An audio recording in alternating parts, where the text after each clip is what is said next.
I'm Mary Alcaro, and I'm excited to talk to you today about a late medieval plague tract, popularly known as A Little Book for the Pestilence. Specifically, I'll be focusing on the tract's misattribution history and the challenges of the digital archive, raising awareness of challenges we face to prevent authorship loss as online access to texts and records expands. In 1910, the John Rylands Library in Manchester presented to 200 of the world's principal libraries several volumes of facsimiles of pre-modern works from its collection in an effort to increase textual accessibility. Among these was A Little Book for the Pestilence.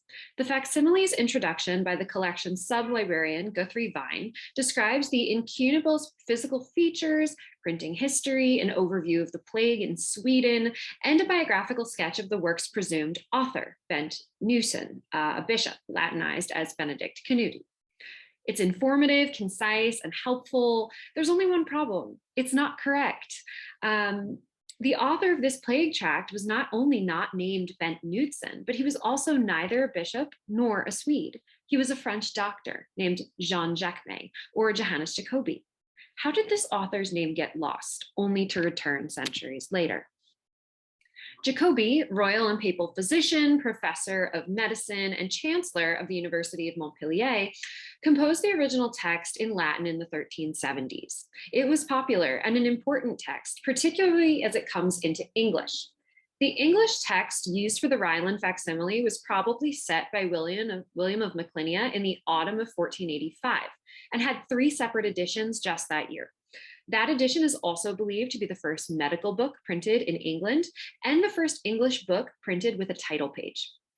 In 1534, Thomas Painel prints his own English version, marking the book's last known English printing.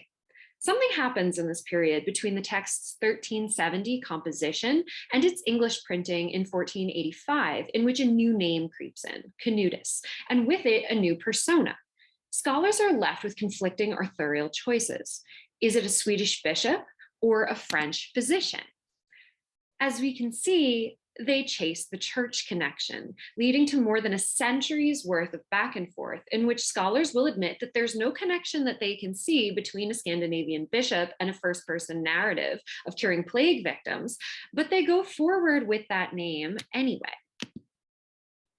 Part of the problem, I think, is modern scholarship's assumption about medieval plague tracts. We assume medieval people were more likely to blame the plague on divine judgment than causes from the natural world, and that they would always defer to the authority of a religious figure over a medical one.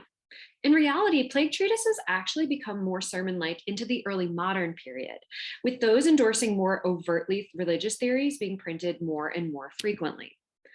And so we see a division in the scholarship.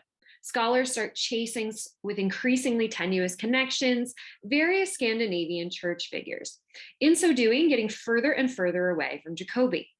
Despite suspicions as early as the 1890s that the Jacobi tract and the Canutus text were the same, it's not until Carrie Ann Rand in 2010 that someone firmly states that the treatise is Jacobi's, with no connection to a Mickelson, a Knutsson, or any Scandinavian church authority at all. So we know a little bit about how we got here, but how do we get out of this authorship myth? Consider the widespread dissemination that the Rylands facsimile had. Originally, it was sent to 200 major libraries. It's now available online via HathiTrust and EBO, and the digital records are confusing at best.